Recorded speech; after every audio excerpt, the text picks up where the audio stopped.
اور پھر میرے رسول پاک صلی اللہ علیہ وسلم نے یہ بھی کہا کہ اللہ میری طرف سے قبول فرما، میری امت میری اہل بیت کی طرف سے قبول فرما۔ صحابہ جب جانور ذبح کرنے لگتے پہلے یہ دعا پڑھتے، پھر کہتے اللہم تقبل منا کما تقبلتا خلیل کا ابراہیم علیہ السلام وتقبلتا حبیب کا محمد صلی اللہ علیہ وسلم، اے اللہ ہم سے بھی قبول فرما جیسے تو نے حضرت ابراہیم سے قبول فرمائی اور جیسے اپنے حبیب حضرت محمد صلی اللہ علیہ وسلم سے قبول۔ یہ ساری دعا پڑھیں اور جب جانور ذبح کرنے لگے تو پھر پڑھیں بسم اللہ اللہ بسم اللہ اللہ۔ اچھا، دو آدمیوں نے ہاتھ رکھا ہوا ہے، دو آدمیوں نے، اب اگر ایک نے بھی نہ پڑھی بسم اللہ اللہ اکبر تو جانور حلال نہیں ہوگا، دونوں کو پڑھنا پڑے گا۔ یہ مسئلہ یاد رکھیں۔ ایک اور بات بھی بتانی ہے آپ کو، وہ بھی آپ نے یاد رکھنی۔ قربانی کے بڑے جانور میں کتنے حصے ہوتے ہیں؟ 7۔ اب 7 حصوں میں 7 کی نیت قربانی کی ہونی چاہیے، 7 کی۔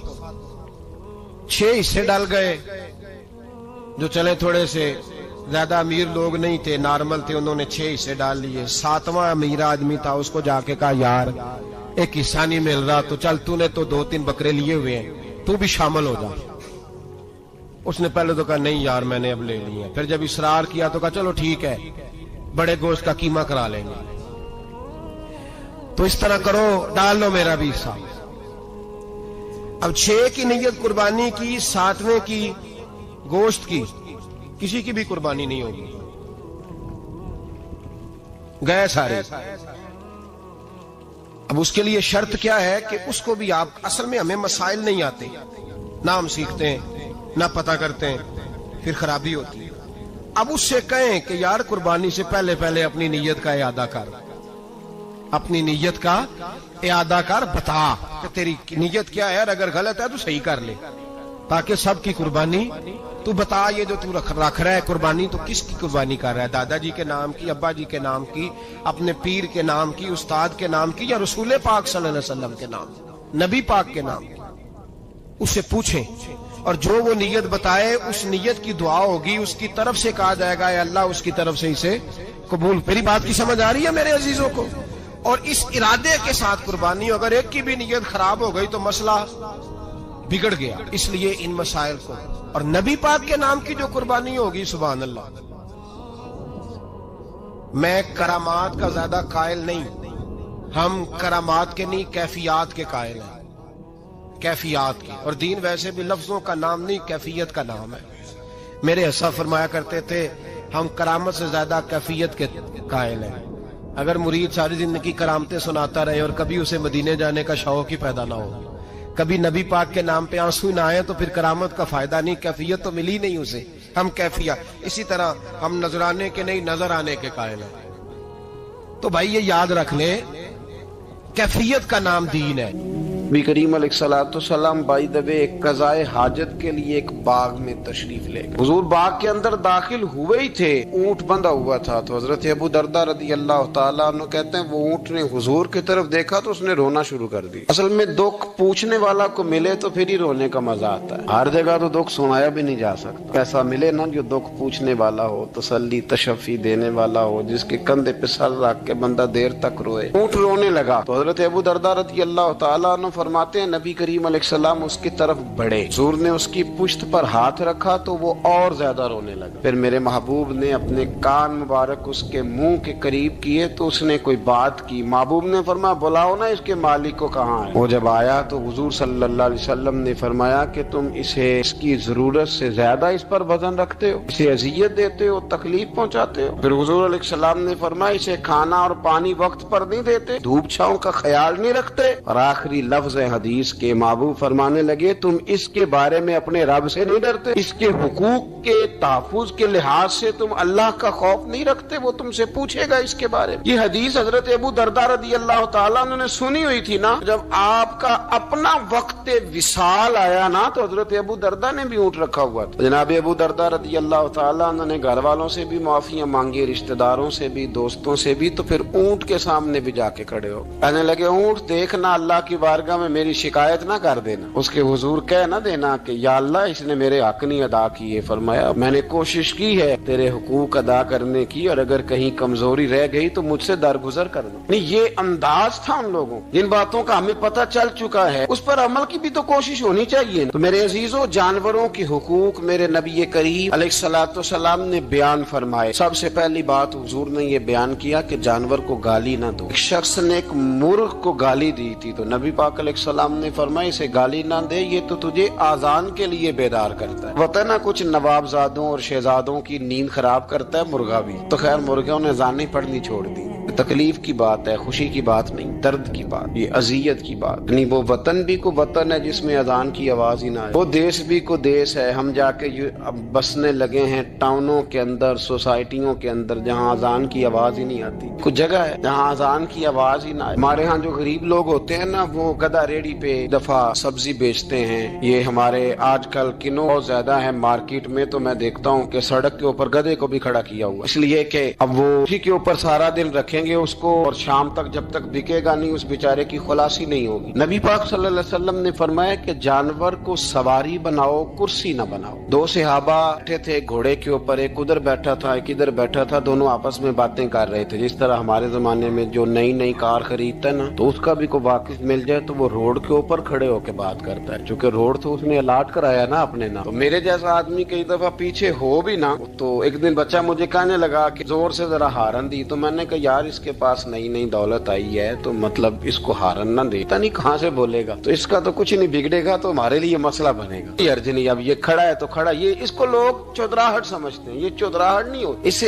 یہ آپ کے کمزور ہونے کی علامت ہے۔ اس طرح چھوٹا آدمی اس طرح کے کام کرتا ہے، بڑے لوگ تو کسی کو تکلیف ہی نہیں دیتے کیونکہ وہ بڑے ہوتے ہیں۔ تو نبی پاک علیہ السلام نے دیکھا دو غلاموں کو، ایک کے گھوڑے کا منہ ادھر ہے دوسرے کا ادھر ہے، تو آپس میں گفت و شنید کر رہے ہیں۔ میرے رسول کریم علیہ السلام نے وہیں تنبیہ فرمائی، حکم دیا، فرمایا سواریوں کو سواریاں بنایا کرو، کرسیاں نہ بنایا کرو، جب تک چلنا ہو اس پر بیٹھو، اور جب بات کرنی ہو تو گھوڑے سے نیچے اترو، پھر بات کرو تو پھر دوبارہ گھوڑے پہ بیٹھو، کہ اس سے اتنا ہی کام لیا جائے جتنا وہ اس کا بوجھ برداشت کر سکے۔ عبداللہ بن مبارک نے کرائے پہ گھوڑا لیا تھا، کرائے پہ سواری لیتے۔ حضرت عبداللہ بن مبارک رحمۃ اللہ تعالیٰ نے ایک شخص سے کرائے پہ گھوڑا لیا کہ مجھے فلاں سفر پہ جانا ہے تو گھوڑا کرائے پہ دے دو۔ اس نے کہا جی کس نے جانا ہے؟ تو آپ فرمانے لگے میرا وجود دیکھ لے، میں نہیں جانا ہے۔ طے ہو گیا، آپ نے گھوڑا اس سے لے لیا۔ جب آپ جانے لگے تو ایک آدمی رستے میں ملا، کہنے لگا حضور کوفے جا رہے ہیں؟ فرمایا ہاں۔ کہنے لگا یہ میرا خط بھی لے جائیے گا، یہ میرا خط ہے، اتنا وزن ہوتا ہے خط کا، یہ میرا خط ہے فلاں آدمی کو دیجیے گا۔ تو آپ فرمانے لگے تو میرے ساتھ واپس چل گھوڑے کے مالک کے پاس، اگر وہ اجازت دے گا یہ سفر گھوڑے پہ زیادہ رکھنے کا تو میں رکھوں گا، اگر وہ اجازت نہیں دے گا تو میں نہیں رکھوں گا۔ تو وہ آدمی کہنے لگا حضور اتنی چھوٹی چھوٹی باتوں کا کیوں خیال رکھتے ہیں؟ عبداللہ بن مبارک فرمانے لگے اس لیے کہ میں رحمت للعالمین نبی کا ماننے والا ہوں، میرے رسول پاک علیہ السلام رحمت للعالمین ہے، تو میں اتنا بھی ظلم جانور پر کر سکتا ہوں، میں پہلے اجازت لوں گا اس کے مالک سے، اس کے بعد پھر میں آگے جاؤں گا۔ تیسری بات حضور علیہ السلام نے فرمایا جو جانور جس مقصد کے لیے پیدا کیا گیا اسے وہی کام لینا، دوسرا کام نہیں لینا، جس مقصد کے لیے پیدا کیا گیا۔ گھوڑا، گدھا اور خچر کھانا اسلام میں ذبح کر کے کھانا اس لیے جائز نہیں رکھا گیا کہ یہ سواری کے جانور ہیں، تو جو سواری کے جانور ہوں گے انہیں ذبح کر کے کھایا نہیں جائے گا، اسے سواری کا کام لیا جائے گا، اور جو جانور گوشت والے ہوں گے ان سے گوشت کا کام لیا جائے گا، جو دودھ والے ہوں گے اس سے دودھ کا کام لیا جائے گا۔ بخاری مسلم میں موجود ہے، نبی پاک علیہ السلام فرماتے ہیں ایک شخص نے بیل پر سواری کر لی، اس نے سواری کر لی اور جب وہ تھوڑا سا آگے گیا نا تو بیل اپنا منہ پیچھے کر کے کہنے لگا میں سواری کے لیے نہیں پیدا کیا گیا۔ اللہ نے اسے زبان عطا فرمائی اور بیل بول پڑا، کہنے لگا مجھے حال کے اندر جوت لے، یہ کام مجھ سے لے لے، لیکن تو میرے اوپر سواری نہیں کر سکتا، سواری کے لیے اللہ نے گھوڑے پیدا کیے، اونٹ، گدھے اور خچر پیدا کیے ہیں، جو جانور جس مقصد کے لیے ہوگا اس سے وہی کام لیا جائے گا۔ ایک بات اور کرنے لگا ہوں ذرا سخت ہے، جانوروں کو لڑانا حرام ہے۔ حضرت عبداللہ ابن مسعود رضی اللہ تعالیٰ عنہ روایت بیان کرتے ہیں، فرمایا لعنتی ہے وہ شخص جانوروں کو آپس میں لڑاتا ہے، وہ لعنتی ہے جو جانوروں کو آپس میں اور آپ اس ملک میں رہتے ہیں جہاں کروڑوں روپے کی شرطیں لگتی ہیں جانوروں کی لڑائی،